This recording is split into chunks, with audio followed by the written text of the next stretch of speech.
dénonciation du jour restera une affaire de Pierre Blériot-Niémec. Parfois ici, il y a une vidéo devenue virale depuis quelques jours, mais qui a induit aussi la résurrection d'autres vidéos dans le même sens. Nous voyons dans ces vidéos des hommes en tenue de deux corps, les gendarmes d'un côté et les policiers de l'autre, qui s'affrontent de manière éhontée devant les populations. Souvent, la question qui les oppose n'est pas évoquée ou elle n'est pas très bien perçue, mais nous voyons deux corps de sécurité s'affronter. Carrément, vous voyez des policiers et des gendarmes qui se battent physiquement. Au moyen de coups de poing. Au moyen de coups de poing, qui se bousculent, qui se menacent à l'arme. Ça inquiète parce que vous voyez, quand deux individus se battent et qu'ils sont par ailleurs détenteurs de cet instrument dangereux qui est le PA ou autre chose, cela inquiète. Déjà pour l'image du pays, pour l'image les images respectives de ces corps. Comment imaginer que le corps de la police, qui est un corps respectable, et le corps de la gendarmerie se mettent en scène dans ces formes de lubricité devant les citoyens? Alors, comment ils se mettent d'abord en scène comme ça? Ils travaillent au même endroit? Mais vous savez, c'est des vidéos qui apparaissent souvent. Vous voyez un groupe de policiers qui se chamaille avec un groupe de gendarmes, et puis ça dégénère, rentrer de votre côté, ça bouscule, ça s'affronte. Il y a quand même une sorte d'incohérence dans cette façon de faire pour des corps qui doivent contribuer à la même action, c'est-à-dire à la sécurité des populations et de leurs biens. Nous voulons dénoncer ce fait-là. Nous n'avons pas voulu projeter d'image particulière ce matin. Je vous dis, non, les vidéos les plus récentes ont ressuscité de vieilles vidéos, ce qui nous met véritablement en questionnement. Merci, merci. Ça crée un véritable problème. Alain Douk, des gendarmes et des policiers, de temps en temps, donc, ils s'affrontent au Cameroun, allant parfois au niveau des coups de poing, menaçant d'un côté de tirer et vice-versa. Ça fait quand même une mauvaise image. Hyper mauvaise image, d'autant plus que ces deux entités dites de personnes en uniforme participent quand même à la civilisation quelque peu de la société. Parce que les gendarmes, quand même, c'est les hommes dans l'armée, c'est des gendarmes liés quand même un tout petit peu proches, un tout petit peu avec le droit. La police de même.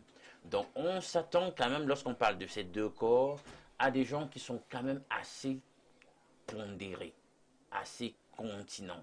Parce que justement, comme ils manipulent tout le temps le droit, etc., on se dit, ben, ils ne doivent pas être les premiers à violer le droit. C'est eux qui savent qu'on réprime les voies de fait, qu'on réprime les coups et blessures, etc. Et c'est eux qu'on voit justement dans des affrontements physiques. Bien, ce n'est pas souvent facile. Il y a certainement des situations dans lesquelles il y a une disparité de vue et où, je ne sais pas moi, l'adrénaline monte et on peut en arriver à s'affronter. Mais toujours est-il que ça doit être vraiment des cas exceptionnels et maîtrisés. Ou, si c'est parti de deux personnes, qu'on en arrive à, comment dire ça? C'est-à-dire que les autres qui arrivent doivent venir dans le sens de calmer, comme on dit au quartier, de séparer ceux qui s'affrontent. Mais vous allez voir qu'il y a une espèce de solidarité qui se met souvent en branle. La logique grégaire. Dès que deux d'entre eux s'affrontent, une solidarité de corps. Il y a une solidarité de corps qui se met en place. C'est les policiers qui vont se ramener là-bas, qui vont s'associer à celui des leurs qui est entré en confrontation avec le gendarme ou même le militaire, parfois ça arrive aussi. Et puis de l'autre côté, on fait la même chose chez le protagoniste de l'autre corps, et puis finalement ça devient un affrontement grégaire et qui ne donne pas une bonne image du pays.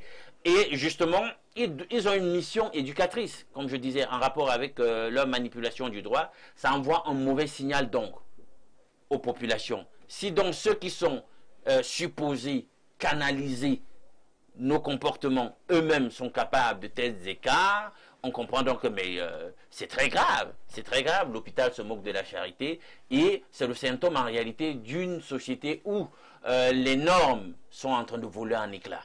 Et notre problème est d'abord, la plupart du temps, mental, et ça donne sur de telles dérives. Merci, Alain Douk. Sam Severango, est-ce que le problème n'est pas plus profond? Qu'est-ce que j'entends par plus profond ici? À une certaine époque, j'étais encore tout petit, il y avait ce qu'on appelait les enquêtes de moralité, notamment lorsqu'il fallait entrer à la police ou bien à la gendarmerie, ou sur tous ces corps-là, il y avait des enquêtes de moralité sur celui qui va accéder à ces corps. Est-ce que ces enquêtes de moralité existent encore réellement? Si elles existent encore réellement, est-ce qu'elles ne sont pas biaisées? Parce que on a la nette impression, Sam Severan, que certains policiers et certains gendarmes ont des attitudes regrettables. Alors, vous êtes assez perspicace parce que c'est effectivement à travers cet angle que je comptais aborder ce sujet. Parce qu'on a le sentiment effectivement qu'on devient policier ou gendarme au bout de quelques mois. Ouais. Ceux qui sont des gardiens de la paix, à C'est peine 9 ils mois. rentrent en formation, dans moins d'une année, on est déjà bardé du titre de gardien de la paix. Idem pour les gendarmes qui sont récemment sortis, je crois, du camp Yeyap, les jeunes gendarmes. Donc ça, c'est une première lecture qu'il faut faire. Le mal, il est profond, la qualité de la formation et les conditions d'accès à ces corps d'élite. Je dois rappeler que même le simple gardien de la paix ou le jeune gendarme est un représentant de la loi. C'est clair. À partir du moment où il arbore cette tenue. Quand on dépasse ce premier niveau d'analyse, arrêtons-nous maintenant sur le fonctionnement même aujourd'hui au niveau de ces corps-là. Plus globalement, je crois que ce sont des situations assez déshonorantes auxquelles on assiste, reconnaissons-le. Parce que si nous on a dit aujourd'hui que nous voulons retenir de Paul Biya comme celui qui aura réussi à incarner les institutions dans une nation, ces institutions-là, la police, la gendarmerie et les autres corps d'armée en font partie intégrante d'ailleurs. Et on a toujours su se féliciter de la stabilité relative ou bien même nette que le Cameroun a su souvent présenter au monde entier par rapport à la discipline à laquelle on a souvent eu droit à l'intérieur. Mais depuis quelque temps, reconnaissons que toutes ces choses-là sont en pleine déliquescence aujourd'hui. Quand vous allez remarquer, même au niveau des enquêtes qui sont menées aujourd'hui par FEAICI, si vous avez un problème et que vous êtes obligé d'aller porter plainte dans un commissariat ou bien une brigade de gendarmerie, il faut, même pour aller remettre une convocation, il faut déjà vous prémunir d'un ensemble de dispositions parce que la corruption, elle est rampante aujourd'hui. Tout est payant pratiquement. On ne parle même pas d'autres types de choses et d'autres combines qui contribuent plutôt à détruire certaines vies aujourd'hui. Donc, nous, les justiciables, nous sommes à la merci de ces gens-là. Ça également, c'est un problème qu'il faut soulever. Lorsqu'on assiste à de telles images, j'ai également pu regarder ce qui s'est passé, cette risque-là. En réalité, elle devrait interpeller parce que c'est un problème d'une gravité certaine qui doit nécessairement conduire à une réunion au sommet entre ceux qui commandent ces différents corps-là. Parce que nous sommes en train de descendre très très bas. Quelle est l'image que nous voulons désormais projeter aujourd'hui? La peur du gendarme, on a coutume de dire, c'est généralement le début de la sagesse. Bon, aujourd'hui, finalement, je crois qu'il faut un peu plus de rigueur à l'intérieur. Et je ne sais pas comment est-ce qu'on pourra s'organiser. Peut-être qu'il faudra des réformes ou bien des états généraux de la gendarmerie ou bien de la police. Et pourtant, on s'en félicitait depuis quelques années du rôle majeur joué par celui qui est aujourd'hui le délégué général à la Sûreté nationale. Mais je pense aussi qu'à un moment donné, il faudra peut-être aller à des changements profonds, même à la tête de ces instances-là, pour qu'on aboutisse à une régénération quand même des effectifs, même parmi ceux qui dirigent.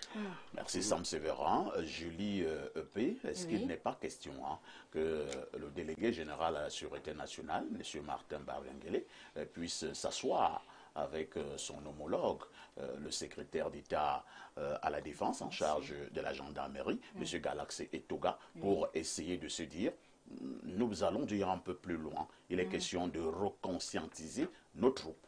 Oui, c'est très important. Pourquoi? Parce qu'il n'y a pas que les policiers et les gendarmes qui s'affrontent.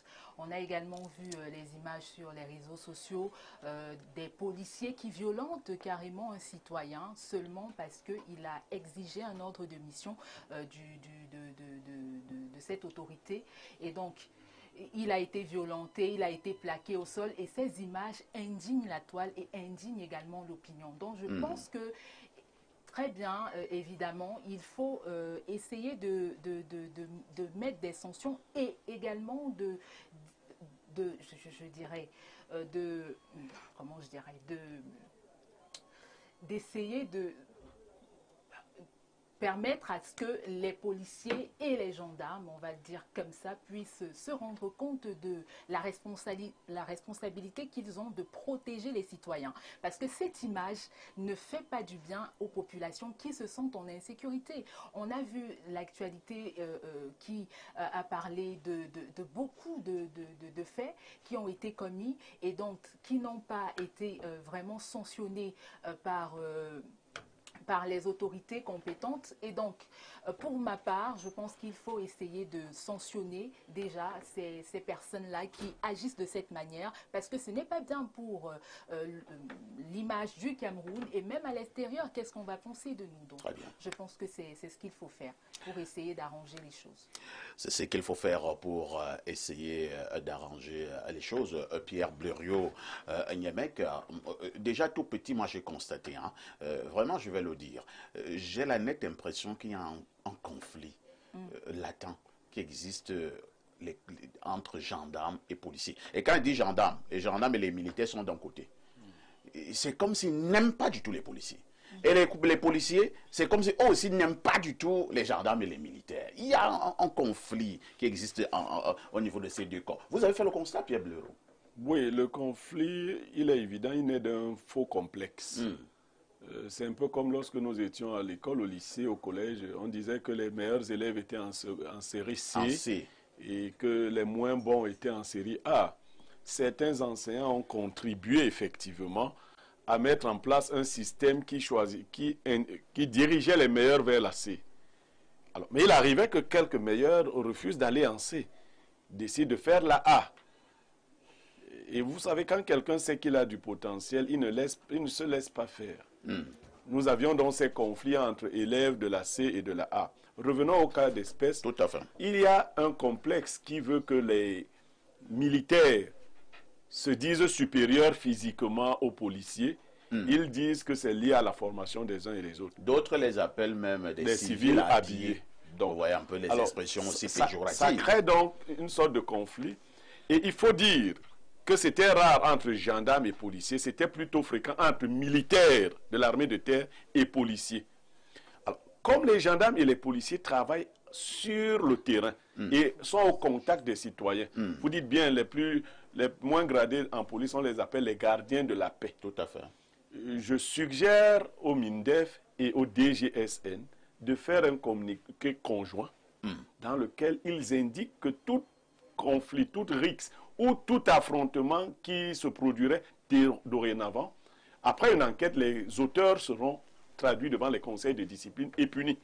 Parce que la réglementation, elle est assez ambiguë. Vous savez, les policiers ne peuvent pas mettre les gendarmes en cellule, c'est la CEMIL qui s'en occupe, ainsi de suite.